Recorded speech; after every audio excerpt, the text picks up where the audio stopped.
என்றென்றும் உண்டாவதாக.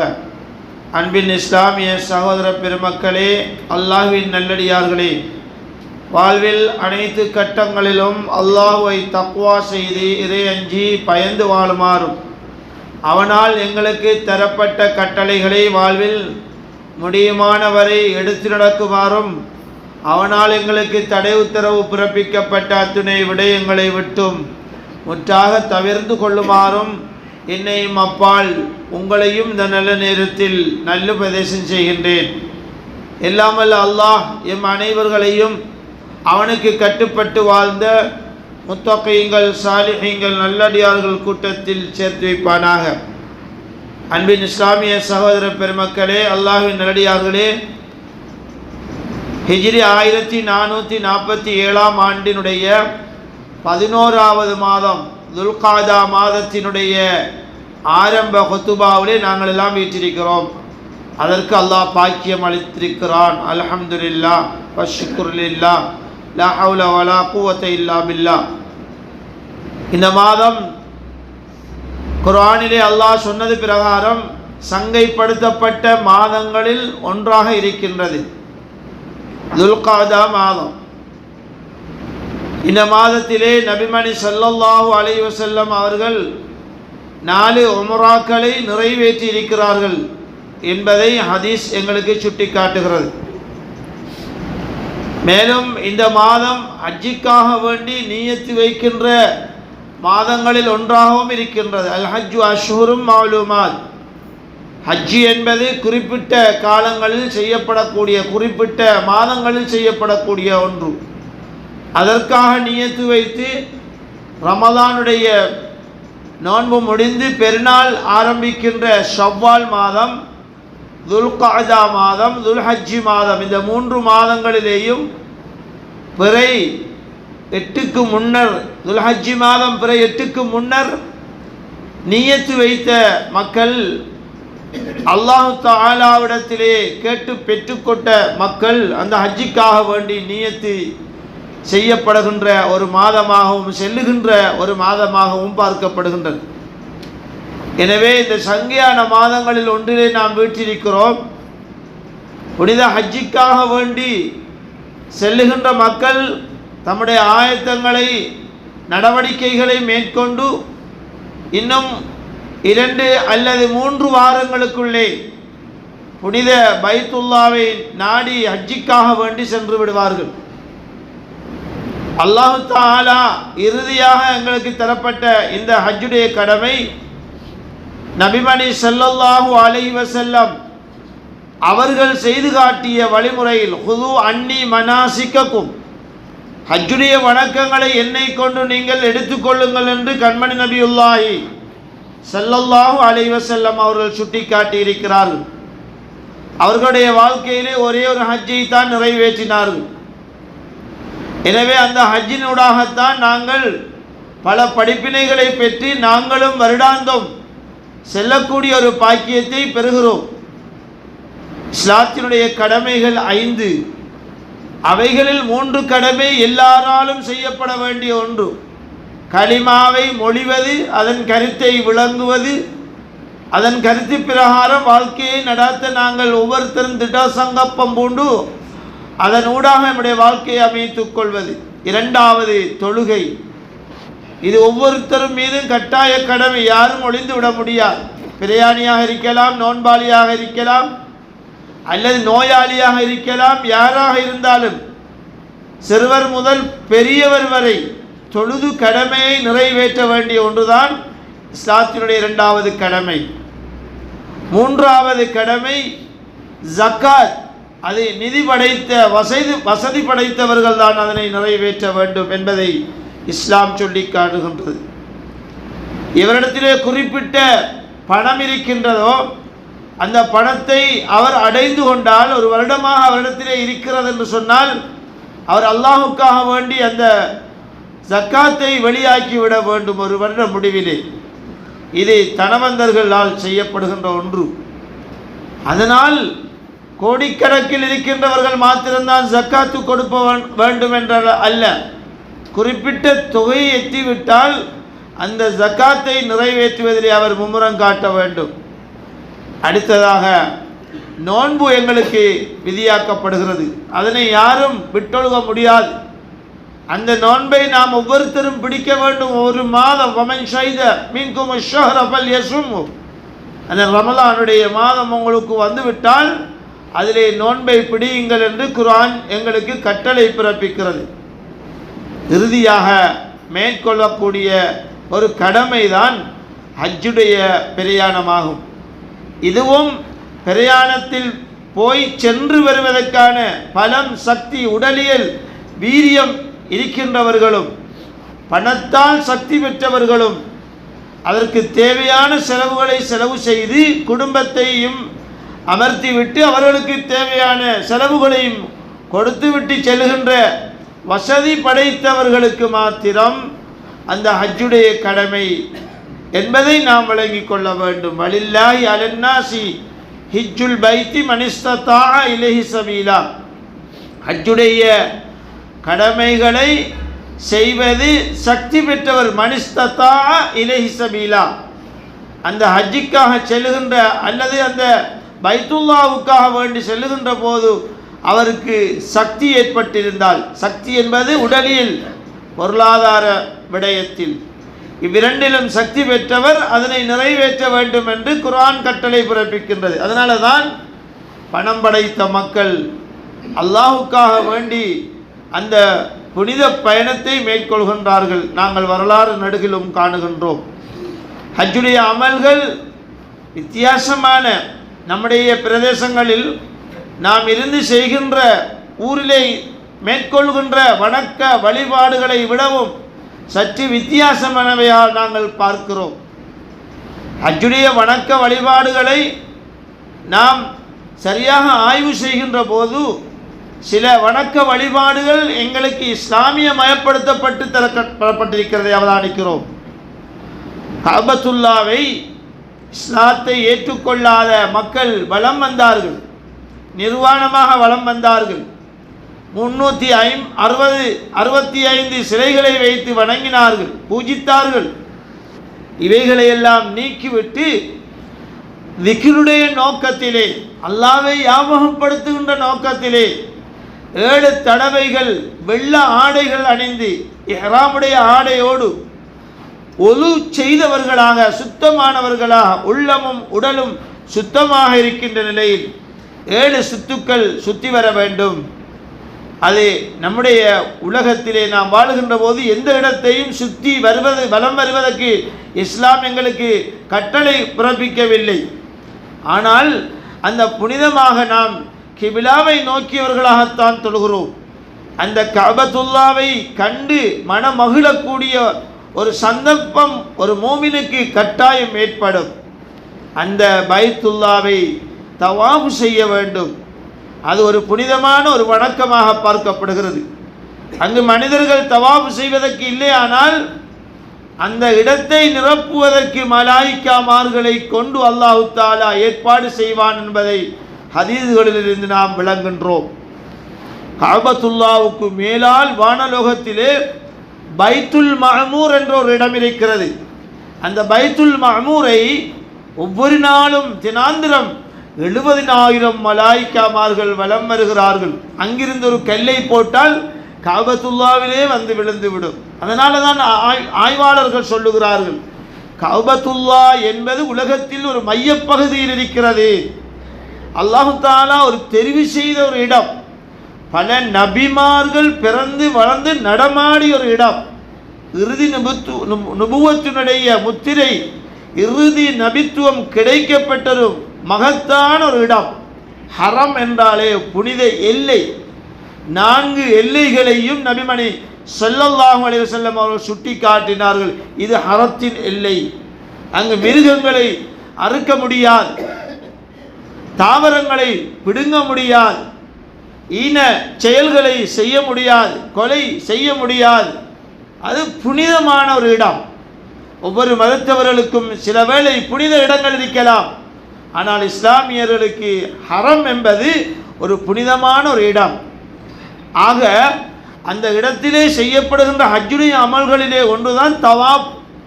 தவாஃபுடைய வணக்கம் என்பது மூன்று வகையாக பார்க்கிறோம். சிலர்கள் உம்ராவுடைய வணக்கத்தை நிறைவேற்ற செல்கிறார்கள். உம்ரா எல்லா காலமும் செய்து முடிக்கலாம், ஆனால் ஹஜ்ஜி குறிப்பிட்ட காலத்திலே தான். எனவே ஹஜ்ஜிக்காக செல்கிறவர்கள் தவாபு செய்கின்ற போது தவாபுல் குதூம் என்கின்ற வருகை சம்பந்தமான தவாப், நாம் பள்ளி வாயிலுக்குள் நுழைந்து கொண்டால் தஹியத்துல் மஸ்ஜித் 2 ரக்காது தொழுவோம், அது சுன்னா. ஆனால் கஅபத்துல்லாவுக்குள்ளே நுழைந்தவர்களுக்கு தஹியத்துல் மஸ்ஜிதில் கிடையாது. அந்த தவாபு செய்வது தான், 7 தடவைகள் சுற்றுவது தான் அந்த தஹியத்துல் மஸ்ஜிதாக அமைகிறது. நாம் அந்த கஅபத்துல்லாவை தவாபு செய்கிற போதும் தொழுகின்ற போதும் அது இரண்டும் ஒரே வணக்கமாக பார்க்கப்படுகிறதாக இஸ்லாமிய அறிஞர்கள் சொல்லி காட்டுகின்றார்கள், ஆதாரங்களை காட்டி. தொழுகையில் நாம் நின்று விட்டால், தக்பீரை கட்டிவிட்டால் யாரோடும் பேச முடியாது, கதைக்க முடியாது. அதே போன்றுதான் தவாபு செய்கின்ற போதும் பேச கதைக்க முடியாது. திக்ர் செய்ய வேண்டும், குர்ஆனை ஓத வேண்டும், துஆக்கள் கேட்க வேண்டும், சலவாத்தை சொல்லிக்கொள்ளலாம். தேவை என்றால் மாத்திரம் கொஞ்சம் கதைத்துக் கொள்வது, அதுதான் அந்த வித்தியாசம். கிட்டத்தட்ட தொழுகை மாதிரி அது ஒரு வணக்கமாக பார்க்கப்படுகிறது. உலகத்திலே எந்த வீட்டையும் நான் சுற்றுவதற்கு அனுமதி கிடையாது, அந்த கஅபத்துல்லாவை மாத்திரம்தான். அந்த கஅபத்துல்லாவிலே பல அம்சங்கள் வரலாற்று ரீதியாக இருக்கிறதை பார்க்கிறோம். துஆக்கள் ஏற்றுக்கொள்ளப்படுகின்ற இடங்கள் இருக்கின்றன.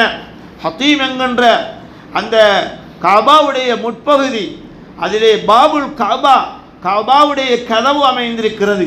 மகாமு இப்ராஹிம், சையீதுனா இப்ராஹிம் அலைஹிஸ்ஸலாத்து வஸ்ஸலாம் அவருடைய பாதம் பதித்த அந்த கல் இருக்கிறதை நாங்கள் பார்க்கிறோம். அந்த கல்லிலே ஏறி நின்றார்கள். காபத்துல்லாவை அவர்களும் மகனார் இஸ்மாயிலுமாக சேர்ந்து கட்டினார்கள். ஆதம் அலைஹிஸ்ஸலாம் முதல் புனருத்தானம் செய்யப்பட்டு வந்த வரலாறு அந்த காபாவுக்கு இருக்கிறது. அந்த வரலாறுகளை பேசுவதற்கு இந்த நேரம் இடம் கொடுக்காது. அவர்கள் ஏறி நின்று கட்டிய கல் அற்புதம் என்ன தெரியுமா? அவருடைய காலை அது உள்வாங்கிக் கொண்டது, பதிந்து விட்டது. நாம் எட்டி பார்த்தால் தெரியும், அந்த மகாம் இப்ராஹிமுக்குள்ளே கிட்டத்தட்ட 1.5 இன்ச் அளவுக்கு அவருடைய பாதம் பதிந்திருப்பது, கல்லில் பதிந்த ஒரு அற்புதத்தை காணுகிறோம். அந்த கல்லும் சுவர்க்கத்திலிருந்து வந்ததாக நாம் ஹதீஸ்களிலே காணுகிறோம். அது ஒரு முக்கியமாக துஆ கபூல் செய்யப்படுகின்ற ஒரு இடம். வத்தஹிது மின் மகாமி இப்ராஹிம் முஸல்லா, நபி ஸல்லல்லாஹு அலைஹி வஸல்லம் அவர்களுக்கு இறங்கிய வசனம் என்ன தெரியுமா? நீங்கள் மகாமி இப்ராஹிமுக்கு பின்னால் நின்று தொழுங்க. இப்போ கஅபத்துல்லாவிலே எந்த பக்கமும் நின்று தொழலாம், 4 மூலைகளிலும் நின்று தொழலாம். வளைத்து வர நெஞ்சி கஅபாவை உள்நோக்கியதாக இருந்தால் சரி. ஆனால் கஅபாவுக்குள்ளே நுழைந்தவர்கள் எந்த பக்கமும் நின்று தொழலாம், பின்பக்கமாகவும் முன்பக்கமாக 4 மூலை எதுவும் தொழலாம். ஆனால் வெளியில் நின்று தொழுபவர்களுக்கு நெஞ்சி கஅபாவை நோக்கியதாக வளைத்திருக்க வேண்டும். நாம் போனவர்கள் அனுபவ ரீதியாக கண்டிருப்போம். எனவே அந்த மகாமு இப்ராஹிமுக்கு பின்னால் நின்று இமாம் தொழுவிப்பதை அவதானிக்கிறோம். அதைத்தான் குர்ஆன் சொல்லுகிறது. பழமையாகவே அந்த இடம்தான் தொழுகைக்குரிய இடம் என்று குர்ஆனுடைய வசனத்தினூடாக ஆக்கப்பட்டிருக்கிறது. ஆரம்ப காலத்திலே 17 மாதங்களாக தொழுகை விதியாக்கப்பட்டவுடன் வரலாறு சொல்லுகிறது, பைத்துல் மக்திஸை நோக்கித்தான் நபி அவர்கள் தொழுதார்கள். நபி மணி ஸல்லல்லாஹு அலைஹி வஸல்லமுடைய பார்வை கொஞ்சம் கொஞ்சம் இந்த கஅபாவை நோக்கியதாக, வானலோகத்தை எட்டி எட்டி பார்ப்பதாக இருந்தது. அதுக்குத்தான் அல்லாஹு தஆலா கத் நரா தகல்லுப வஜ்ஹிக ஃபிஸ்ஸமா, நபியே உங்களுடைய பார்வை வானத்தை நோக்கி அடிக்கடி பிறண்டு வருவதை நாம் கவனிக்கிறோம். எனவே பவல்லி வஜ்ஹக ஷத்ரல் மஸ்ஜிதில் ஹராம், உங்களுடைய முகத்தை நீங்கள் ஷத்ருல் மஸ்ஜிதில் ஹராம், கஅபத்துல்லாவை நோக்கி தொழுங்கள் என்ற ஒரு கட்டளை பிறப்பிக்கப்பட்டது. அதனாலே தான் அந்த மகாமி இப்ராஹிம் என்று இமாம்கள் தொழுகிறார்கள். தவாபை முடித்துவிட்டு 2 ரக்காத்து சுன்னத், தவாபுடைய சுன்னத்தை தொழுவதும் அந்த மகாமு இப்ராஹிமுக்கு பின்னால் இடம் இருந்தால் தொழுவது, அல்லது அதுக்கு பின்னால் நீட்டத்திலே எவ்வளவு நேரம் தூரம் கிடைக்கிறதோ அந்த இடத்திலிருந்து நாம் தொழுது கொள்ளலாம். எனவே கண்ணியமான சகோதரர்களே, அந்த கஅபத்துல்லாவிலே இன்னும் ஒரு அற்புதம்தான் மீசாப், தங்க பீலி மேலே முகடமைக்கப்பட்டிருக்கிறது. 3 தூண்களிலே தான் அந்த கபாவுடைய மேல் முகடு இருக்கிறது. தண்ணீர் மழை பெய்தால் அந்த மிசாப் தங்கப்பீதிக்குள்ளாலே தான் வரும். அந்த இடம் ஹதீம், அதாவது ஹிஜ்ர் இஸ்மாயில் என்று சொல்லப்படுகின்ற இஸ்மாயில் அலைஹிஸ்ஸலாம் அவர்களை அவருடைய தாயார் ஹாஜர் அலைஹிஸ்ஸலாம் அவர்கள் தனிமையில் விட்டு சென்ற போது தண்ணீருக்காக அவர்கள் காலை அதாவது வாரி வாரி அழுத போது அல்லாஹு தாலா ஜம்சம் என்ற ஒரு அற்புதமான ஒரு ஊற்றை அல்லாஹ்விடம் அந்த காபாவுக்கு பக்கத்திலே உருவாக்கினான். சுமார் 2000ஆம் ஆண்டு என்று நான் நினைக்கிறேன். அந்த சந்தர்ப்பம் எனக்கும் கிடைத்தது. அங்கு நாம் கீழே இறங்கி அந்த கிணறை பார்க்கக்கூடிய ஒரு பாக்கியம் கிடைத்திருது. ஆனால் இப்போது அந்த மக்களுடைய சனம் கூடியதனால் அதனை ஃப்ளேட் பண்ணி டைல்ஸ் பண்ணி விட்டார்கள். அது வெவ்வேறு வழிகளாக அந்த கிணறு உபயோகிக்கப்படுவதை காணுகிறோம். அந்த இடத்திலே ஒரு அற்புதமான நீர், 1000 மூலிகைகளுக்கு சமமான சக்தி வாய்ந்த, எவர் என்ன நோக்கத்தை கொண்டு அந்த நீரை குடிக்கிறாரோ அந்த நோக்கம் கிடைக்கும். எனக்கு ஹுதுபாவுக்கு வருவதற்கு முன்னால் ஹஜ்ஜை பற்றி சொல்லுங்கள் என்று சொன்னார்கள். ஹஜ்ஜிக்கு போங்க என்று எப்படி சொல்வது இந்த காலத்தில்? எல்லாரும் ஏற்கனவே டிபார்ட்மெண்ட்டில் 15 பேர் பதிஞ்சிட்டாங்க தானே. அப்போ இந்த வரலாறுகளை கொஞ்சம் சொன்னால் நம்முடைய மக்களுடைய உள்ளத்திலே கொஞ்சம் ஒரு அறிவு உண்டாகுமே. ஏன் எங்களுடைய புனித தலத்தை பற்றி ஒரு வரலாறு எங்களுக்கு தெரிந்திருக்க வேண்டுமே.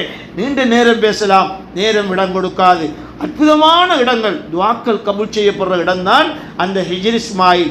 இஸ்மாயில் அலைஹிஸ்ஸலாம் அவருடைய மடி என்று சொல்லப்படுகிறது, அல்லது பந்தல் என்று சொல்லப்படுகிறது, அரைவட்டத்திலே இருக்கிறது. எங்களுடைய ஆயிஷா நாயகி நபி அவருடைய ரலியல்லாஹு தஆலா அன்ஹா, நபி அவர்கள் அந்த காபாவை புனர் நிர்மாணம் செய்கின்ற போது இதனையும் காபாவாக சேர்த்து கட்டுங்கள் என்று நபி அவர்களிடத்திலே ஆலோசனை வழங்கினார்கள். மனைவிமார்களுடைய ஆலோசனைகளையும் பெற வேண்டும், நல்ல ஐடியாக்களை தருவார்கள், உதாசீனம் பண்ணக்கூடாது. அருமையாக அந்த நபி ஸல்லல்லாஹு அலைஹி வஸல்லம் அவர்கள் கேட்ட அந்த ஆசை ஆர்வத்துக்கு சொன்னார்கள், ஆயிஷாவே இதனையும் நாம் சேர்த்து கட்டினால் முஹம்மது புதிதாக சில விடயங்களை உருவாக்கி கொண்டு போகிறார், இப்படித்தான் எல்லாவற்றையும் அவர் கொண்டு செல்வார் என்று சமூகம் கதைக்கும் என்பதற்காக அந்த சமூகத்துடைய நான் ஆரம்பத்திலே சொன்னேன், சென்றகால ஜாஹிலியா அறிவீன சமுதாயத்தவர்கள் செய்த வணக்க வழிபாடுகளை மொடலைஸ் பண்ணி எங்களுக்கு தரப்பட்டிருக்கிறதை வரலாற்றிலே நாம் காணுகின்றோம். அற்புதமான மார்க்கம் இஸ்லாமிய மார்க்கம், சாதாரண மார்க்கம் அல்ல. அப்போது ஆயிஷாவுக்கு மன திருப்தியான பதிலை கொடுத்தார்கள் கண்ணியமிக்க ரசூலுல்லாஹ் ஸல்லல்லாஹு அலைஹி வஸல்லம்.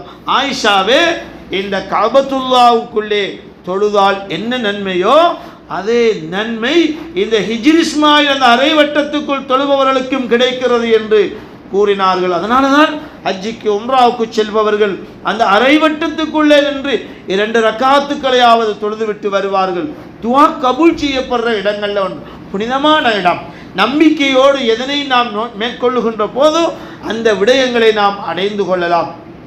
எனவே இன்னும் ஒரு மூலையிலே ருக்குனுல் யமானி, யமன் தேசத்தை சேர்த்து நோக்கியதாக இருக்கிறது என்று சொல்லுகிறார்கள். அது கபாவுடைய வலது பக்க மூலை என்று சொல்லப்படுகிறது. தவாஃப் செய்து வருகின்ற போது ரப்பனா ஆத்தினா பித் துன்யா ஹஸனத்தன் வபில் ஆখিরাতি ஹஸனத்தன் வகினா அஸாபன்னார், இந்த துஆ மாத்திரம்தான் எங்களுக்கு ஆதாரமாக இருக்கிறது. மற்ற ஏனைய துஆக்களை நாம் ஓதிக்கொள்ளலாம், அது பிரச்சனை இல்லை. இது ஒரு ஆதாரமான ஒரு துஆ. இந்த துஆவுக்கு செல்வது ஜாமிய துஆ என்று சொல்வார்கள். எல்லோரும் பாடமாக்கப்பட வேண்டிய ஒரு விடயம்தான், எல்லோருக்கும் தெரிந்த ஒரு விடயம்தான் ரப்பனா ஆத்தினா பித் துன்யா ஹஸனத்தன். ஏனென்று கேட்டால் இம்மையினுடைய நல்ல முடிவுகளையும் நல்ல விடயங்களையும் தந்துவிடு நாயனே, மறுமையிலையும் நல்லதை தந்துவிடு நாயனே என்று கேட்கிற துவா. அதைத்தான் அந்த ருக்குனுல் யமானியிலிருந்து நாம் ஓதி வர வேண்டும். அது ஓதி வருகின்ற போது அதாவது ஹஜ்ருல் அஸ்வத் என்ற அந்த மகத்தான கல் பதிக்கப்பட்ட ஒரு இடம் வந்துவிடும். அதிலிருந்து தான் தவாஃபை ஸ்டார்ட் பண்ணுவது. அதனை முத்தமிட்டு விட்டு தான் தவாஃபை ஆரம்பிப்பதானால் முத்தமிடுவதற்கு சந்தர்ப்பம் கிடையாது. 2 கரங்களை காட்டி பிஸ்மில்லாஹி அல்லாஹு அக்பர் என்ற கையை நாம் முத்திவிட்டு தான் அந்த தவாஃபை ஆரம்பித்து வரக்கின்ற போதும் அதாவது ருக்குனுல் யமானி என்ற இடம் 70,000 மலாயிக்காமார்கள் நிற்பதாக ஹதீஸ்கள் சொல்லுகின்றன. அது ஒரு முக்கியமான ஒரு இடம். அதனையும் சிலர்கள் இஸ்திலாம் பண்ணலாம், அதனை தொடலாம், சிலர்கள் தொட்டு கொஞ்சுகிறார்கள். ஆனால் நாம் தவாபு செய்கின்ற போது எங்களுடைய மேனி காபாவுடைய சுவர்களிலே படக்கூடாது. பட்டால் அந்த தவாபு சுத்தும், அது இல்லாமல் ஆகும். ஒதுவோடு செய்ய வேண்டும். ஒது முறைந்தால் திரும்பவும் எடுத்துக்கொண்டு வந்து தான் நாம் மீட்டி செய்ய வேண்டும். அவகாசம் குறைவாக இருந்தால் விட்டதிலிருந்து செய்யலாம். அவகாசம் கூடிவிட்டால் திரும்ப நாங்கள் வேலை ஆரம்பித்து செய்ய வேண்டும்.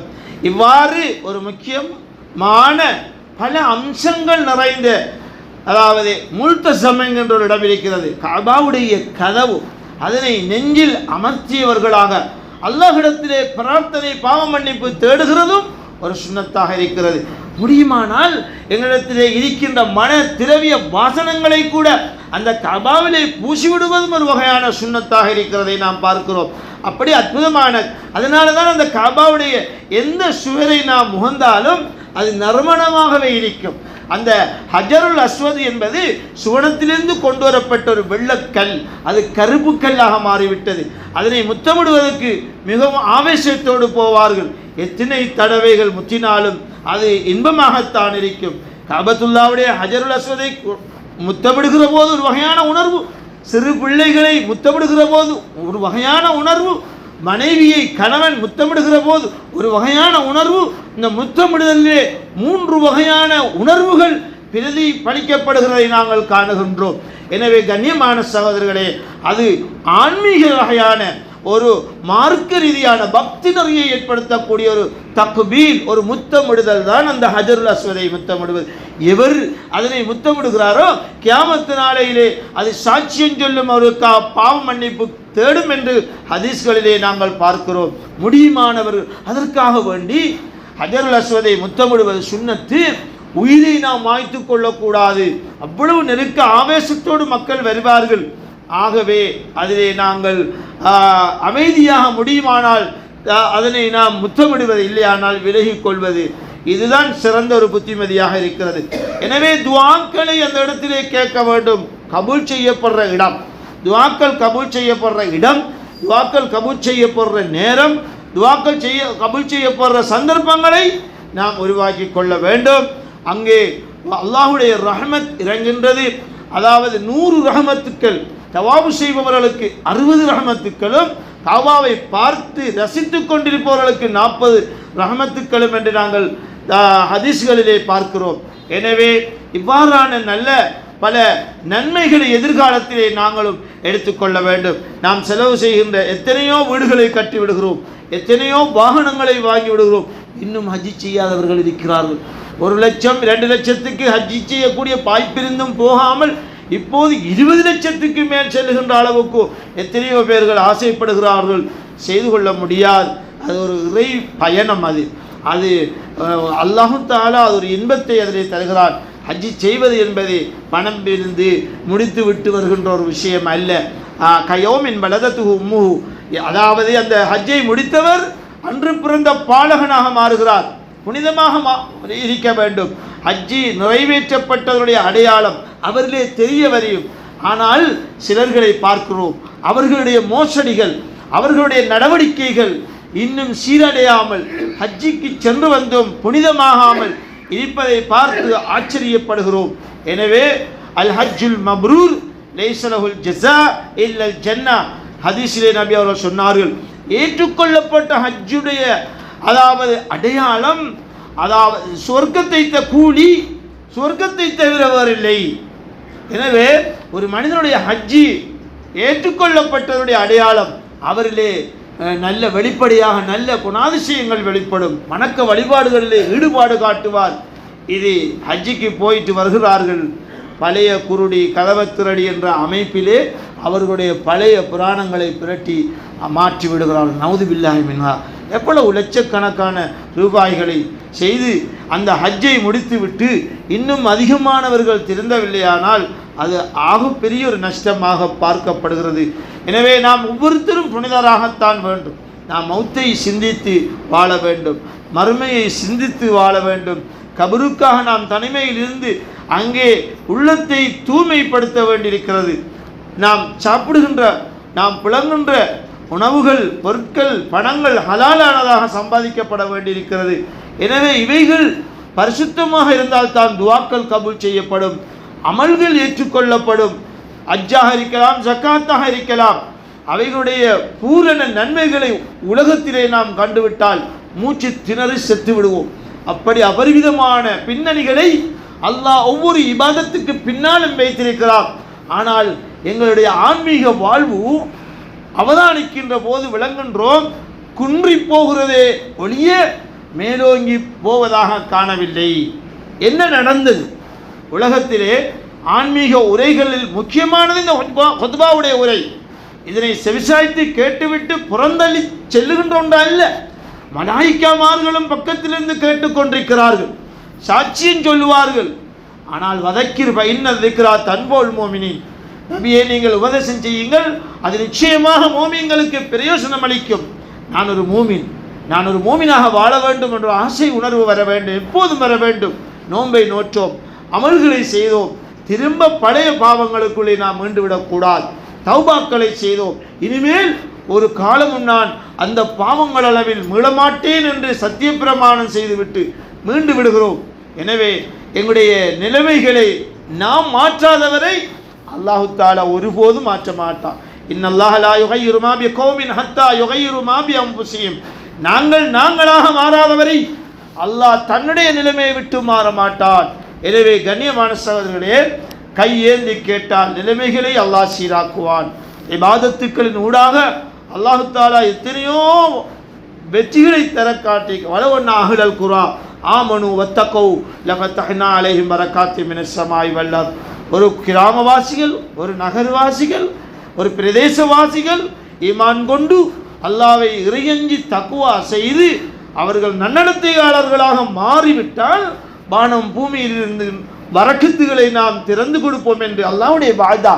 இது பொய்யாகாது, ஒரு காலமும் பொய்யாகாது. வமன் அவ்பா பிஅஹ்திஹி மினல்லாஹ், அல்லாஹு தஆலாவை தவிர அவனுடைய வாக்கை நிறைவேற்றுபவன் யார் இருக்க முடியும் என்று அவன்தான் கேட்கின்றான். எனவே நாங்களாக வாழ்ந்து கொண்டால் வானம் பூமிகளுடைய பரக்கத்து இறங்கிவிடும். வெயிலுடைய கடுமையினால் சில நாட்கள் நாங்கள் சிரமப்பட்டோம். 2 தினங்கள் மாஷா அல்லாஹு தஆலா ஒரு மகையான ஒரு மாற்றத்தை, ஒரு மழையை கூட சில இடங்களிலே இறக்கி வைத்து கொண்டிருக்கிறான். நாங்களும் பிரார்த்திக்க வேண்டும், சுஜூதிலே இருக்க வேண்டும், அமல்களை உயிரூட்டமாக செய்ய வேண்டும், ரூஹானியத்தாக செய்ய வேண்டும் அமல்களை. அது மாதிரி நூறானியத்தாக இருக்க வேண்டும்.